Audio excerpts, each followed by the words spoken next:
నహ్మదుహు వ నుసల్లి అలా రసూలిహిల్ కరీం. అమ్మా బాద్. ఫౌజు బిల్లాహి మినష్ షైతానిర్ రజీం. బిస్మిల్లాహిర్ రహ్మానిర్ రహీం. అనంత కరుణామయుడు అపార కృపాశీలి అయిన అల్లాహ్ నామంతో ప్రారంభిస్తున్నాను. 1500 సంవత్సరాలకు పూర్వం ప్రపంచ పరిస్థితులు ఎలా ఉండేవో పరిశీలిస్తే అల్లాహుతాలాచే పంపబడిన దైవ ప్రవక్త యేసుక్రీస్తు అంటే ఈసా అలైహిస్సలాం వారి తరువాత దాదాపుగా 570 సంవత్సరాల వరకు మరే ప్రవక్తను దైవం ఈ భూమిపై పంపలేదు. పూర్వ ప్రవక్తలు బోధించిన హితబోధలు ప్రజలు మర్చిపోయారు, మరికొందరు మరుగుపరిచారు. సత్యాన్వేషణకు బదులు అధర్మం ప్రబలి మూఢాచారాలతో మానవజాతంతా అజ్ఞానాంధకారంలో మునిగి ఏకేశ్వరత్వాన్ని వీడి వింతగొలిపే రాళ్లను, దైవ ప్రసాదిత ప్రకృతి శక్తులను సైతం ఆరాధిస్తూ పూజిస్తుండేవారు. మానవత్వపు ఛాయలు అడుగంటిపోయి హింసా దౌర్జన్యాలు అరాచకాల ఘోషతో అశాంతి ప్రబలి ఉండేది. బలవంతులు బలహీనులను పశువుల కంటే హీనంగా చూసేవారు. బానిస వ్యక్తులను సంతలో పశువుల వలె క్రయ విక్రయాలు జరిపేవారు. నాటి స్త్రీ ఒకరి సొత్తుగా పరిగణించబడేదే కాదు, స్త్రీ జాతినే హీనంగా నీచ దృష్టితో చూస్తూ తమకు పుట్టిన ఆడ సంతానాన్ని సైతం కీడుగా దుశ్శకునంగా భావించి సజీవతలతో పాతిపెట్టేవారు. ఇటువంటి కలుషిత వాతావరణంలో క్రీస్తు శకం 571 సంవత్సరం ఏప్రిల్ మాసం 22వ తేదీ ఇస్లామీయ క్యాలెండర్ ప్రకారం రబీఉల్ అవ్వల్ మాసం 12వ రోజు, ఆ రోజు సోమవారం సూర్యోదయానికి పూర్వం అరబ్ దేశంలోని మక్కా నగరం నందు ఖురైషు వంశస్థులైన హజరత్ అబ్దుల్లా, హజరతే బీబీ ఆమినా దంపతులకు సర్వ సృష్టికర్త సర్వేశ్వర ప్రభు అయిన అల్లాహుతాలా ప్రసాదించిన సంతానమే ఆదర్శ విశ్వ మహాప్రవక్త హజరత్ ముహమ్మద్ ముస్తఫా సల్లల్లాహు అలైహి వసల్లం వారు. ముహమ్మద్ సల్లల్లాహు అలైహి వసల్లం వారు తల్లి ఆమీనా గారి గర్భమందున్నప్పుడే తండ్రి అబ్దుల్లా గారు వ్యాపార నిమిత్తం దూర ప్రాంతాలకు వెళ్ళి అనారోగ్యంతో స్వర్గస్థులవుతారు. నాటి పద్ధతుల ప్రకారం పసికన్నైన ముహమ్మద్ సల్లల్లాహు అలైహి వసల్లం 5 ఏళ్ల వరకు దాయి హలీమా సాదియా పెంపకంలో ఉంచబడతారు. 5వ ఏట తల్లి ఒడిలోకి చేర్చబడతారు ముహమ్మద్ సల్లల్లాహు అలైహి వసల్లం. తనయుని ముద్దు మురిపాలు చూడకనే తల్లి బీబీ ఆమినా గారు మహమ్మద్ వారి 6వ ఏట దైవ సన్నిధికి చేరుకుంటారు. ఆ తర్వాత తాతగారైన అబ్దుల్ ముత్తలిబ్ గారి సంరక్షణలో ఉండగా 8వ ఏట తాత అబ్దుల్ ముత్తలిబ్ కూడా చనిపోతారు. ఇటువంటి దుర్భర స్థితిలో 8 ఏళ్ల ముహమ్మద్ సల్లల్లాహు అలైహి వసల్లం వారి సంరక్షణా భారాన్ని పినతండ్రి అయిన అబూ తాలిబ్ గారు వహిస్తారు. బాల్యంలోనే అనాథ అయిన ముహమ్మద్ వారికి విద్యాబుద్ధులు నేర్పించుట యందు ఎవ్వరూ శ్రద్ధ వహించలేదు. బహుశా అది దైవ లీల కాబోలు. వారి జీవితకాలంలో వారు చదవను వ్రాయను అభ్యసించలేదు. విద్యాభ్యాసం గడపవలసిన ప్రాయంలో మేకల కాపరిగా కాలం గడుపుతారు. మహమ్మద్ వారి 14వ ఏట తమ చిన్నాన్న అబూ తాలిబ్ వెంట వ్యాపార నిమిత్తం సిరియా దేశం ప్రయాణమై మార్గమధ్యంలో బస్రా అనే ప్రాంతంలో బస చేస్తారు. అదే ప్రాంతంలో వ్యాపార నిమిత్తం బస చేసి ఉన్న బుహైరా అనే ఒక క్రైస్తవ విద్వాంసుడు ముహమ్మద్ సల్లల్లాహు అలైహి వసల్లం వారి రూపురేఖలను చూస్తూ పూర్వధర్మ గ్రంథాలలో పేర్కొనబడిన గుర్తుల ఆధారంగా చివరి ప్రవక్త వీరేనని ఒక నిర్ధారణకు వస్తాడు. అబూ తాలిబ్ గారితో ఈ విషయాన్ని వివరిస్తూ, వీరు మున్ముందు ప్రపంచ మానవ జాతికే మార్గదర్శి కాగలరని, శత్రుగణం నుంచి వీరిని జాగ్రత్తగా కాపాడుతూ పోషించాలని సూచిస్తాడు. ముహమ్మద్ సల్లల్లాహు అలైహి వసల్లం వారి గురించి తౌరాత్, ఇంజీల్ గ్రంథాలలో వ్రాయబడిన విషయాన్ని అతడు ఉటంకిస్తాడు. ప్రాచీన ధర్మ గ్రంథాలలోనూ ముహమ్మద్ సల్లల్లాహు అలైహి వసల్లం వారి గురించి, వారి రాక గురించి ముందుగానే శుభవార్త ఇవ్వబడింది. గత ప్రవక్తలు ఒక ప్రత్యేకమైన జాతి కొరకో ఒక ప్రత్యేకమైన కాలానికో పంపబడ్డారు. కానీ ముహమ్మద్ సల్లల్లాహు అలైహి వసల్లం వారు సకల మానవ జాతికై పంపబడ్డారు. మనందరి కోసం దైవ సందేశాన్ని తెచ్చిన అంతిమ దైవ ప్రవక్త హజరత్ ముహమ్మద్ సల్లల్లాహు అలైహి వసల్లం వారు. వీరి రాకకు పూర్వమే వేదాంగాలు వారు వస్తారని వారి నామధేయంతో సహా స్పష్టంగా తెలియజేశాయి. తౌరాత్, ఇంజీల్ గ్రంథాలలోనే కాకుండా హిందూ ధర్మపు అనేక ప్రాచీన గ్రంథాల్లో ముహమ్మద్ సల్లల్లాహు అలైహి వసల్లం వారి గురించిన ప్రస్తావన స్పష్టంగా వ్రాయబడి ఉంది. ఉదాహరణకు హిందూ ధర్మ అష్టాదశ పురాణాల్లోని భవిష్య పురాణం 8వ అధ్యాయం 11వ శ్లోకంలో ఈ విధంగా వ్రాయబడి ఉంది. మహ్మదం వితుశ్రీనామ జంజస్య మక్కైష నగర జననస్య అద్వైత వేద పారంగస్య భూయిష్టస్య శివర్ణస్య చంద్రోపాశ గణాంకస్య అహమద ఇతి ఖ్యాతః శిష్యాశాఖో పరిమన్వితః సోమవతీ యశోభూషితః మరుస్థలి నివాసేనాం లింగఛేది ఖడ్గధారి శుశ్రుధారి భవిష్యతి జనో మమః ముసలయైన ధర్మ సంస్థాప అనే భవిష్య పురాణం 8వ అధ్యాయం 11వ శ్లోకంలో ఇంత స్పష్టంగా వ్రాయబడి ఉంది. ఈ శ్లోకం యొక్క తాత్పర్యం ఏమంటే, మహ్మదం వితు శ్రీనామ జంజస్య, మహమ్మద్ అనబడే ప్రఖ్యాత నామం కలిగిన వారు, మక్కైష నగర జననస్య, మక్కైష అంటే భూమికి మధ్య భాగ గల నగరం, నగర జననస్య అంటే నగరంలో జన్మిస్తారు. భూమికి మధ్య భాగం గల నగరం అంటే మక్కా నగరంలో జన్మిస్తారు. అద్వైత వేద పారంగస్య, వారికి ఆదేశానుసారం వేద విద్య అందుతుంటుంది, అంటే దైవదూత ద్వారా వహీ సందేశం అందుతుంటుంది. భూయిష్ట శశివర్ణస్య, భూమికి ఇష్టమైన రంగు అంటే గోధుమ రంగు కలిగి ఉంటారు, అంటే ముహమ్మద్ సల్లల్లాహు అలైహి వసల్లం వారి శరీరం గోధుమ వర్ణం కలిగి ఉంటుంది. చంద్రోపాశ గణాంకస్య, చంద్రుణ్ణి చూసి నెలలను లెక్కిస్తారు, అంటే నెలవంకను చూసి ఇది ఫలానా మాసం అనే లెక్కలు వేసి దాని ప్రకారంగా సంవత్సర కాలాన్ని లెక్కిస్తారు అని అర్థం. అహమద ఇతి ఖ్యాత, అహ్మద్ అనే నామంతో ఇహలోకంలో ప్రఖ్యాతిగాంచుతారు. శిష్యాశాఖో పరిమన్విత, శిష్యుల్ని శాఖలుగా ఏర్పాటు చేసుకుంటారు. శిష్యులు అంటే ఇక్కడ సహబాలు అని అర్థం. సోమవతి యశోభూషిత, సోమవతి అనే సంస్కృత పదానికి అరబీ అర్థం తీసుకుంటే ఆమీనా, యశోభూషి అనే పదానికి అబ్దుల్లా అనే అర్థం వస్తుంది. అతతః అంటే గర్భాన జన్మిస్తారు, అమీనా అబ్దుల్లా దంపతుల గర్భాన జన్మిస్తారు. మరుస్థలి నివాసేనాం, యుద్ధాలు జరిగే ప్రాంతంలో నివాసం ఉంటారు. లింగఛేది, ఒడుగులు చేయించుకొని ఉంటారు. ఖడ్గధారి, ఆయుధాన్ని ధరించి ఉంటారు. ఉశ్రుధారి, గడ్డాన్ని పెంచి ఉంటారు. భవిష్యతి జనో మమః, భవిష్యత్తులో ఇలాంటి వారు జన్మిస్తారు. జన్మించి ముసలయైన ధర్మ సంస్కార, ముస్లిం అనే ధర్మాన్ని సంస్కరిస్తారు అని ప్రపంచానికి, ప్రపంచ మానవ జాతికి చివరి ప్రవక్త అయిన ముహమ్మద్ సల్లల్లాహు అలైహి వసల్లం వారి గురించి అష్టాదశ పురాణాల్లోని భవిష్య పురాణంలో ప్రస్తావించబడింది. బాల్యంలోనే అనాథ అయిన ముహమ్మద్ సల్లల్లాహు అలైహి వసల్లం వారు తమ చిన్నాన్న అబూ తాలిబ్ గారి వద్ద పెరిగి యుక్త వయస్కులయ్యారు. సుగుణాల గనిగా, ధర్మ నిరతునిగా తమ వ్యాపార బాధ్యతలను నిర్వర్తిస్తారు.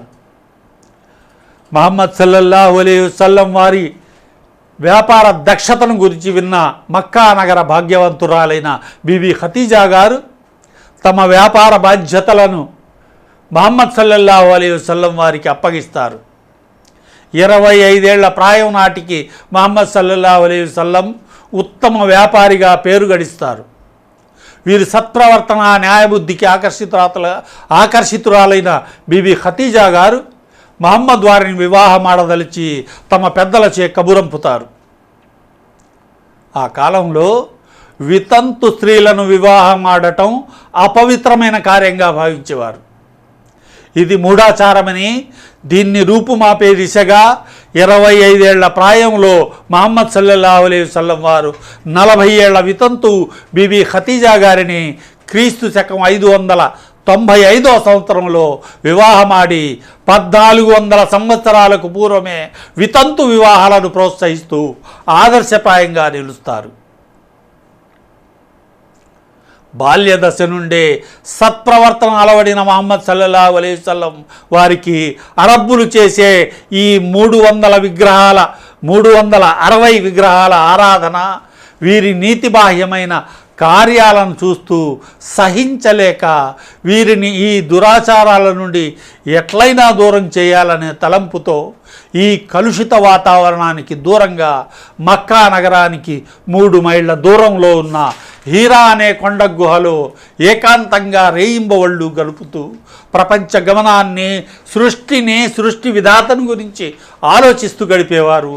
దివ్య తేజస్సులను స్వప్నంలో చూసేవారు.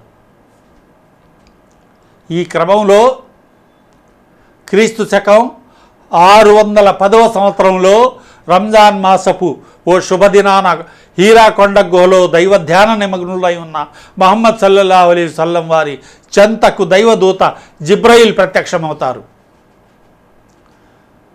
జిబ్రయిల్ దూత అల్లాహు తాలా యొక్క సందేశాన్ని వినిపిస్తారు. ఓ ముహమ్మద్ సల్లల్లాహు అలైహి వసల్లం, మీకో శుభవార్త. సృష్టికర్త మిమ్ము దేవుని ప్రవక్తగా నియమించాడు, నేను దేవుని దూతను అని పలికి చదవండి అని అంటారు. ఈ మాటలు విన్న ముహమ్మద్ సల్లల్లాహు అలైహి వసల్లం, నేను చదివిన వాడును కాదు అని జవాబిస్తారు. అప్పుడు జిబ్రయిల్ దూత ముహమ్మద్ సల్లల్లాహు అలైహి వసల్లం వారిని 3 పర్యాయములు తమ హృదయానికి హత్తుకొని, ఇఖ్రా బిస్మి రబ్బికల్లజీ ఖలక్, ఖలఖల్ ఇన్సాన మిన్ అలక్, ఇఖ్రా వ రబ్బుకల్ అక్రముల్లజీ అల్లమ బిల్ ఖలం అల్లమల్ ఇన్సాన మాలం యఅలం.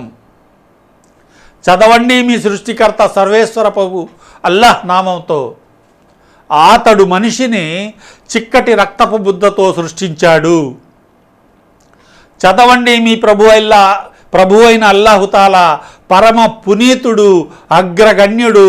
ఆయన కలము ద్వారా జ్ఞానోదయాన్ని కలిగించాడు, మానవునికి అవగాహనము కాని అనేక విషయాలను నేర్పాడు అని పలికి జిబ్రయిల్ దూత అదృశ్యమైపోతారు. ఈ సంఘటనతో కలవరపడిన ముహమ్మద్ సల్లల్లాహు అలైహి వసల్లం తమ నివాసానికి చేరుకొని జరిగిన వృత్తాంతాన్ని తమ ధర్మపత్ని అయిన బీబీ ఖతీజా గారికి తెలియజేస్తారు. ఈ మాటలు విన్న బీబీ ఖతీజా గారు, సృష్టికర్త మీపై దయగలిగి ఉన్నాడు, దేవుని ప్రవక్తయగు సర్వగుణాలు మీలో ఉన్నాయి, దేవదూత వాక్కు ప్రకారం మీరు దైవ ప్రవక్త అని నేను విశ్వసిస్తున్నాను అని ముహమ్మద్ సల్లల్లాహు అలైహి వసల్లం వారికి ధైర్యవచనాలు పలికి స్వాంతన చేకూరుస్తారు. మరునాడు బీబీ ఖతీజా గారి దూరపు బంధువైన పూర్వధర్మ గ్రంథాల విషయ పరిజ్ఞాని వర్ఖా బిన్ నౌఫిల్ అను వృద్ధ పండితుని వద్దకు వెళ్ళి జరిగిన విషయాన్ని అతనితో ప్రస్తావించగా, అతడు దైవదూత జిబ్రయిల్ గారి గురించి వివరిస్తూ, వీరు ప్రవక్తల వద్దకు దైవ సందేశం తెచ్చువారు, పూర్వము మూసా ప్రవక్త వారి వద్దకు కూడా వీరు వచ్చి ఉన్నారు. ఓ ముహమ్మద్ సల్లల్లాహు అలైహి వసల్లం, మీకు ప్రవక్త పదవి ప్రాప్తించింది అని పలుకుతాడు. ఈ సంఘటన జరిగిన కొంతకాలం వరకు ముహమ్మద్ సల్లల్లాహు అలైహి వసల్లం వారి వద్దకు ఎటువంటి దైవ సందేశం రాలేదు. 3 సంవత్సరాల అనంతరం ఒకనాడు దైవదూత జిబ్రయిల్ మరలా ప్రత్యక్షమై ముహమ్మద్ సల్లల్లాహు అలైహి వసల్లం వారితో ఇలా అంటారు, మానవ జాతిని మేల్కొలిపి ఏకేశ్వర ధర్మ ప్రచారం గావించమనే దైవ సందేశాన్ని వినిపిస్తారు. ఈసారి దైవ సందేశం అందుకున్న మహమ్మద్ సల్లల్లాహు అలైహి వసల్లం వారు మనందరి సృష్టికర్త ఒక్కడేనని, సృష్టిలోని సమస్తం ఆయన అధీనంలోనే ఉందని, ఆయన తప్ప ఇతరులెవ్వరూ ఆరాధనార్హులు కారు, ఆయనే అల్లా మనందరి ప్రభువు, సమస్త వస్తువులను సృష్టించిన వాడు ఆయనే కాబట్టి ఆయన్నే ఆరాధించండి, అన్ని విషయాల కార్యసాధకుడు అల్లాహ్. ఎవరి చూపులు ఆయన్ని అందుకోలేవు, ఆయన మాత్రం అందరి చూపులను అందుకోగలడు. ఆయన సూక్ష్మ దృష్టి కలవాడు, సర్వము తెలిసినవాడు అల్లా అని ఏకేశ్వర ధర్మ ప్రచారాన్ని గావిస్తారు. ఆ ప్రాంత ప్రజల్లో నెలకలి ఉన్న మూఢ అవిశ్వాస ముకుళిత హృదయాలలో మానవత్వపు జ్యోతుల్ని వెలిగించి శాంతి సహనాల మహోదయాన్ని ప్రబోధిస్తారు. దారి తెన్ను కాడక తచ్చాడుతున్న మానవ జాతిని సన్మార్గాన్వేషణ చేసి షిర్క్ కుఫ్రులను పటాపంచలు గావిస్తారు. తమ తాత ముత్తాతలు పూజించే విగ్రహాలను వీడనాడ సంసిద్ధులుగా లేని మహమ్మద్ వారి బంధువులే, వారి సొంత బంధువులే వారికి బద్ధ శత్రువులై అష్ట కష్టాలకు గురి చేస్తారు. దైవ గ్రంథము ఖురాన్ షరీఫ్ను బోధిస్తున్న మహమ్మద్ వారిని కవి అన్నారు, మాంత్రికుడు అన్నారు, జ్యోతిష్కుడు అన్నారు, చివరికి పిచ్చివాడన్నారు. అంతటితో ఆగక మహమ్మద్ వారి సహచరులను తీవ్రంగా దండిస్తూ వారి ఆస్తులను దోచుకొని వారికి నిలువ నీడ లేకుండా చేశారు. పుట్టిన గడ్డపై జీవించటం దుర్భరమైపోయింది. దుష్టులు చేసే దుశ్చర్యలకు ఓర్పు సహనాలే ఆయుధంగా స్థిర చిత్తులై నిలిచిన మహమ్మద్ సల్లల్లాహు అలైహి వసల్లం వారిని మక్కాను వదిలి మదీనాకు వలస వెళ్ళమని దైవాదేశమవుతుంది. క్రీస్తు శకం 620వ సంవత్సరంలో దైవ నిర్ణయం ప్రకారం తాము పుట్టిన ప్రదేశాన్ని వదిలి మదీనాకు హిజ్రత్ వలస వెళ్ళిన మహమ్మద్ సల్లల్లాహు అలైహి వసల్లం వారి ఏకేశ్వర బోధలు విని మదీనా వాసులు ఇస్లాం ధర్మాన్ని స్వీకరించి ముస్లిములవుతారు. మదీనా వాసుల అడ్డదండలు మహమ్మద్ వారికి లభించటంతో ఇక నిర్భయులై దైవ ఏకేశ్వరవాణిని బహిరంగంగా ప్రచారం చేయనారంభిస్తారు. దైవ ఏకేశ్వర సందేశాన్ని తిరస్కరించి ప్రతిఘటించిన అవిశ్వాసులు మహమ్మద్ వారిపై యుద్ధాలను ప్రకటింపసాగారు. మహమ్మద్ సల్లల్లాహు అలైహి వసల్లం వారు కావాలని ఏనాడు ఎవరిపైనా యుద్ధాన్ని ప్రకటించి ఉండలేదు. తమను ఎదిరించే శత్రువులను ప్రతిఘటిస్తూ జరిగిన సమరాలలో ఏకేశ్వర నినాదంతో ఇస్లాం ధర్మ స్థాపన కొరకు, ఉత్తమ సమాజ నిర్మాణం కోసం దైవాజ్ఞతో సమర మైదానంలో వీరోచితంగా పోరాడి తమ పవిత్ర రక్తాన్ని అరబ్ భూభాగంపై చిందించి క్రీస్తు శకం 630వ సంవత్సరంలో మక్కాను వశపర్చుకొని విజయ పతాకాన్ని ఎగురవేస్తారు. వంశ పారంపర్యంగా తామే రాజులమని చెప్పుకునే రోమ్, కిస్రా సామ్రాజ్యాధిపతులు పరాజితులై మహమ్మద్ సల్లల్లాహు అలైహి వసల్లం వారి ముందు తలలు వంచి నిలబడ్డారు. అశాంతి, అరాచక అలజడులు సమసిపోయాయి. అనాథలకు ఆశ్రయం లభించింది, బానిసలకు స్వేచ్ఛ ప్రసాదించబడింది, స్త్రీ జాతికి స్వాతంత్రం లభించింది. ఏ జన్మభూమి తమను బహిష్కరించిందో అదే కడకు వీరికి స్వాగతం పలికింది. ఏ దేశ ప్రజలు మహమ్మద్ వారి రక్త పిపాసులయ్యారో చివరకు వారే మహమ్మద్ సల్లల్లాహు అలైహి వసల్లం వారి అనుచరులయ్యారు. ఇస్లాం సిద్ధాంతాలు అంగీకరించబడ్డాయి. అరబ్ దేశమంతా దైవ ధర్మ పాలనతో విరాజిల్లింది. బలగల్ ఉలాభి కమాలిహి కషఫద్దుజాభి జమాలిహి హసునత్ జమీవు ఖిసాలిహి సల్లు అలైహి వ ఆలిహి. మహమ్మద్ సల్లల్లాహు అలైహి వసల్లం వారు నిరక్షరాస్యులైనప్పటికీ అల్లాహుతాలా ద్వారా దైవ విద్యను వహీ ద్వారా పొంది దివ్య ఖురాన్ సందేశాలను లోకానికి ఉపదేశించిన వారి యొక్క అనుపమానమైన వ్యక్తిత్వం, వారి జీవితంలో తొడికిసలాడిన నైతిక విలువల ఆదర్శం, సద్గుణ సంపన్నత, మహమ్మద్ వారి నిష్పాక్షికత, ఉత్తమ గుణాలే ఆనాటి యూదులు ఖురేషుల మనసుల్లో చెరగని ముద్ర వేసి వారి వారి జీవన విధానాన్నే మార్చేస్తాయి. పశుత్వ భావాలు కలిగి అనైతిక అంధకారంలో కొట్టుమిట్టాడే అరబ్బు జాతిని ఉద్ధరించడానికి ఉదార దాతృత్వపు భావాలతో నాగరికతా పరిజ్ఞానానికి పునాదులు వేసి నీతి బాహ్యమైన మూఢ విశ్వాసాలు కలిగి ఉన్న ఆనాటి ఖురేషుల మనసులు మార్చి వారిలో ఆత్మ నిగ్రహం కలిగించి వారి నోటే మహమ్మద్ విశ్వసనీయులు, సత్యసంధత గలవారు అని పిలిపించుకున్న మహనీయులు సర్వరే కౌనైన్ రసూలే అరబీ హజరత్ మహమ్మద్ ముస్తఫా సల్లల్లాహు అలైహి వసల్లం వారిపై దైవ కారుణ్యతా శుభస్సులు వర్షించుగాక. అల్లాహుమ్మ సల్లి అలా ముహమ్మదిన్ అబ్దిక వరసూలిక వసల్లి అలల్ ముమినీన వల్ ముమినాతి వల్ ముస్లిమీన వల్ ముస్లిమాత్. కోట్ల కొలది మానవ హృదయాలలో సుస్థిర స్థానాన్ని సంపాదించిన 10 లక్షల చదరపు మైళ్ళ పూర్తి అరబ్ దేశ భూభాగం వారి ప్రాదాకాంతమై నిలిచిన శాంతమూర్తిగా, నిరాడంబరునిగా, నిస్వార్థజీవిగా, అసమాన ప్రతిభాశాలిగా విరాజిల్లి దైవ ఏకేశ్వర నినాదాన్ని ప్రచారం గావిస్తూ మహోన్నత వ్యక్తిత్వం కలిగిన మహమ్మద్ సల్లల్లాహు అలైహి వసల్లం తమ ప్రాణాంతక శత్రువులను సైతం క్షమించి వదిలేసిన వారి దయాగుణం, క్షమాగుణం బద్ధ విరోధులను సైతం సన్మార్గం వైపుకు నడిపించింది. సర్వ విశ్వజనీన సోదర సమానత్వం సిద్ధించాలని, మానవులంతా ఒకటేననే భావన కలగాలని అరబ్ దేశానికి ఏకక్షత్రాధిపతిగా ఉండి కూడా అతుకులతో కూడిన ముతక వస్త్రాలను ధరించేవారు. పసిడి వన్నెల మేడలలో కాక పూరి గుడిసెలో చాలీ చాలని స్థలంలో నివాసముండేవారు. హంసతూలికా తల్పాలను వీడి ఖర్జూరపు సాపపై అతుకుల బొంతపై పరుండేవారు. ఖర్జూరపు సాపపైనే సమస్త రాచకార్యాలు, హితోపదేశాలు, సాంఘిక సంస్కరణలను అమలు జరిపేవారు.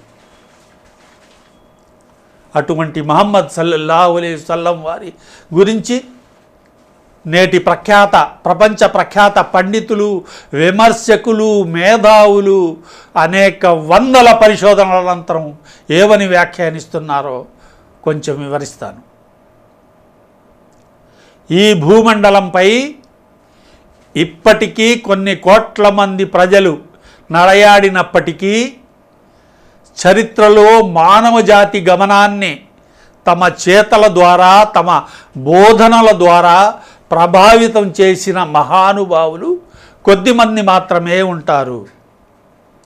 అలా అత్యంత ప్రభావితం చేసిన 100 మంది మహనీయుల జాబితాను క్రోడీకరించి ఈ సమకాలీన సమాజంపై, తదనంతర భావితరాలపై వారు చూపిన ప్రభావం ఆధారంగా ర్యాంకుల రూపాన్ని కేటాయిస్తూ ప్రఖ్యాత అమెరికన్ రచయిత మైకెల్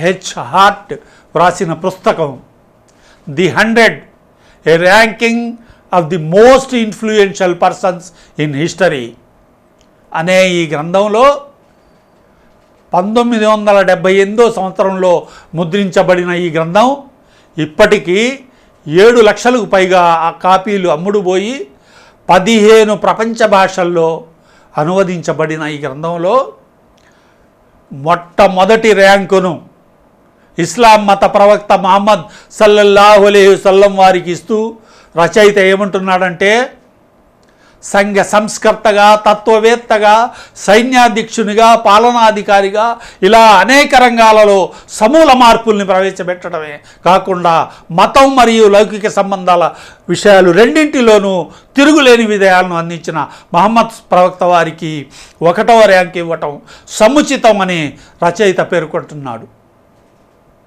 ఇదే గ్రంథంలో 2వ స్థానాన్ని ఇసాక్ న్యూటన్ అనే శాస్త్రవేత్తకు, 3వ స్థానాన్ని ఈసా అలైహిస్సలాం అంటే యేసుక్రీస్తు ప్రవక్త వారికి, 4వ స్థానాన్ని గౌతమ బుద్ధునికి కేటాయించాడు రచయిత మైకేల్ హెచ్ హార్ట్. బ్రిటిష్ పండితుడైన జార్జ్ బెర్నార్డ్ షా మాటల్లో చెప్పాలంటే, మహమ్మద్ లాంటి వ్యక్తి ఈ ఆధునిక ప్రపంచానికి నియంతగా నాయకత్వం వహిస్తే ఈ ప్రపంచ ప్రజలు ఎంతో ఆశతో ఎదురు చూస్తున్న శాంతి, శుభాలు, సంక్షేమాన్ని నిస్సందేహంగా ఆయన అందించగలరని విశ్వసిస్తున్నాను. ప్రజలు తాము ఎదుర్కొంటున్న సమస్యలకు పరిష్కారం మహమ్మద్ వారి నియమాలు, సూచనలతోనే సాధ్యమవుతుందనే విషయం ప్రపంచం మొత్తం గుర్తించే రోజు అతి త్వరలో వస్తుంది అని ప్రఖ్యాత పండితుడు జార్జ్ బెర్నార్డ్ షా అన్నారు. మన భారత జాతిపిత మహాత్మా గాంధీజీ మహమ్మద్ సల్లల్లాహు అలైహి వసల్లం వారి గురించి 1928లో యంగ్ ఇండియా అనే పత్రికలో రాసిన వ్యాసంలో ఇలా పేర్కొన్నారు. మహమ్మద్ వారి పూర్తి జీవిత చరిత్రను అనేక సార్లు చదివిన నాకు వారిపై మరింతగా అభిమానం ఏర్పడుతుంది. మహమ్మద్ వారి నిరాడంబరత, జీవన శైలి, త్యాగ నిరతి, దృఢ సంకల్పం, దైవం పట్ల అచంచల విశ్వాసం, తమ ధ్యేయం పట్ల సంపూర్ణ విశ్వాసం, నిజాన్ని నిర్భయంగా చాటి చెప్పటం వంటి ఉత్తమ గుణాలతోనే ఇస్లాం గొప్ప ఉన్నతి సాధించింది. కానీ కొంతమంది విమర్శిస్తున్నట్లు ఆ కాలంలో ఇస్లాంకు గొప్ప స్థానాన్ని సాధించి పెట్టింది ఖడ్గం మాత్రం కానే కాదు అనే సత్యం నాకు బోధపడింది అని గాంధీజీ యంగ్ ఇండియా పత్రికలో తన వ్యాసంలో వ్రాసుకున్నారు. ఇస్లాంని హింసాయుత మతంగా, మధ్యయుగాల భావజాలంగా నిత్యం ఆడిపోసుకుంటూనే నిరసించే పాశ్చాత్య సమాజంలో మైకేల్ హార్ట్, క్యామ్ ఆర్మ్స్ట్రాంగ్, లెజ్లీ హాజెంటల్ లాంటి ముస్లిమేతర రచయితల పరిశోధాత్మక రచనలు ఇస్లాం మతాన్ని, ప్రవక్త మహమ్మద్ సల్లల్లాహు అలైహి వసల్లం వారి జీవితాన్ని కొత్త కోణంలో ఆవిష్కరింపజేశాయి. తమ జీవన స్రవంతిలో నిరంకుశాధీశులను ఎదిరించి బానిస భావాలను సమశిల్లజేసి ఇస్లాం నేసిన శాంతి సందేశాన్ని దశ దిశలా వ్యాపింపజేసిన ఆదర్శ విశ్వ మహాప్రవక్త హజరత్ మహమ్మద్ ముస్తఫా సల్లల్లాహు అలైహి వసల్లం వారు తమ 63వ ఏట క్రీస్తు శకం 632వ సంవత్సరంలో దైవ సన్నిధికి చేరారు. ఇన్నా లిల్లాహి వ ఇన్నా ఇలైహి రాజిఊన్. సమస్త మానవ జాతికే రహమతుల్లిల్ ఆలమీన్గా కొనియాడబడుతున్న మహమ్మద్ సల్లల్లాహు అలైహి వసల్లం ప్రపంచ మానవాళికి ఆఖరి ప్రవక్త. వీరి తర్వాత లోకానికి అల్లాహుతాలా ద్వారా మరే ప్రవక్త పంపబడరు. మహమ్మద్ సల్లల్లాహు అలైహి వసల్లం వారు చూపిన శాంతియుత సన్మార్గాన్ని విడనాడినందునే ఈనాడు ప్రపంచవ్యాప్తంగా అశాంతి, అరాచకాలు, అలజడులు చెలరోగుతున్నాయి. ఓ అల్లా, ఈ దుష్ట ప్రభావాల నుండి విశ్వాసులందరినీ కాపాడు. ఓ అల్లా, మానవాళికి శాంతి సందేశాన్ని అందించి ఏకేశ్వరత్వాన్ని ప్రపంచానికి చాటి చెప్పిన ప్రియ ప్రవక్త హజరత్ మహమ్మద్ ముస్తఫా సల్లల్లాహు అలైహి వసల్లం వారు చూపిన బాటలో మా జీవితాలను తీర్చిదిద్దుకునేలా మా హృదయాలను వికసింపజేయి. మా హృదయాల నుండి ద్వేషాన్ని తొలగించి ప్రతి వారికి ప్రేమ, ఆత్మీయతలను పంచే హృదయాన్ని మాకు ప్రసాదించు. ఓ అల్లా, చెప్పేదానికన్నా వినేదానికన్నా ఆచరించటం ద్వారా సత్కర్మలను చేసే దిశగా మా జీవితాలను తీర్చిదిద్దు. ఓ అల్లా, మా దేశాన్ని శాంతియుత దేశంగా, మా రాష్ట్రాన్ని శాంతియుత రాష్ట్రంగా, సకల జనులకు ఆరోగ్యకరమైన ప్రశాంత జీవనాన్ని ప్రసాదించు. ఓ అల్లా, సకల మానవ జాతికి సత్ప్రవర్తన, సన్మార్గాన్ని చూపి పరిపూర్ణమైన ఇస్లాం మతాన్ని, దైవగ్రంథమైన పవిత్ర ఖురాన్ను, హదీసు సుభాషితాలను ప్రపంచ మానవాళికై కానుకగా అందించిన మహమ్మద్ సల్లల్లాహు అలైహి వసల్లం వారిపై, వారి వంశావళిపై సదా నీ కారుణ్యత, శాంతి శుభస్సులు వర్షింపజేయి.